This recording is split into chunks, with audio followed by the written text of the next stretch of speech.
ভাই এদিকে কথা বলি না মানে আপনার ভাই 26টা পঞ্চায়েত যে আয়োজন কথা ভিতরে ভিডিওগুলো যাবো 1 মিনিট শেষ করুন ভাই।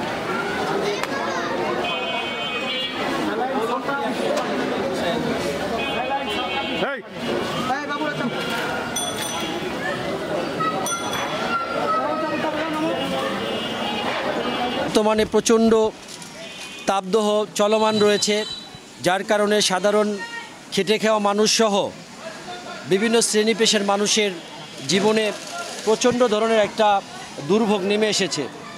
পাশাপাশি সমাজের মানুষের পাশাপাশি এই সমাজে বিভিন্ন পশু পাখি যারা আশ্রয় নিয়ে থেকে বসবাস করে তাদের জীবনেও একটা ছন্দপতন ঘটেছে।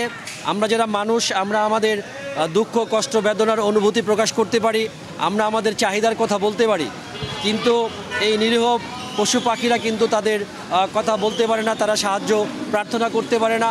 বা প্রচণ্ড তাপদাহে যেখানে মানুষ জীবনই বিপন্ন, সেখানে মানুষ তো পশু পাখি নিয়ে ভাবে না। তাই আমরা এই 56 নম্বর ওয়ার্ডে আমার 24টি পঞ্চায়েত রয়েছে। এই পঞ্চায়েতের মাধ্যমে বিভিন্ন সামাজিক সংগঠন রয়েছে, বিভিন্ন শিক্ষা প্রতিষ্ঠানের গার্লস গাইড, স্কাউট, স্বেচ্ছাসেবী সংগঠন রয়েছে। তাদের সমন্বয়ে এই সমাজের খেটে খাওয়া মানুষের পাশাপাশি গাছের মধ্যে বসবাসরত পশু, মাটিতে বসবাসকারী যে প্রাণীগুলো রয়েছে তাদের জন্য আমরা চেষ্টা করছি একটু পানি বা খাবারের ব্যবস্থা করার জন্য। আমি সমাজের সকল শ্রেণী পেশার মানুষের প্রতি আহ্বান করব, আমরা যেমনিভাবে পথচারী বা যারা সমস্যায় জর্জরিত এই প্রচণ্ড তাপদাহে তাদেরকে যেভাবে আমরা সহযোগিতা করব, ঠিক তেমনিভাবে এই সমাজে এই পাড়া মহল্লায় বসবাসরত যে বিভিন্ন পশু পাখি রয়েছে তারাও যাতে এই তাপদাহে কষ্ট না পায় তাদের জন্য সামান্য ব্যবস্থা করার জন্য অনুরোধ থাকলো।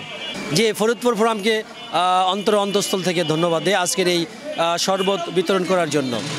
যেহেতু প্রচণ্ড তাপ বহমান আছে, এই প্রেক্ষাপটে পথচারীর মধ্যে প্রচণ্ড পানির প্রয়োজনীয়তা পড়ে এবং রোদ থেকে বাঁচার জন্য প্রোটেকশন হিসেবে ছাতার প্রয়োজন পড়ে।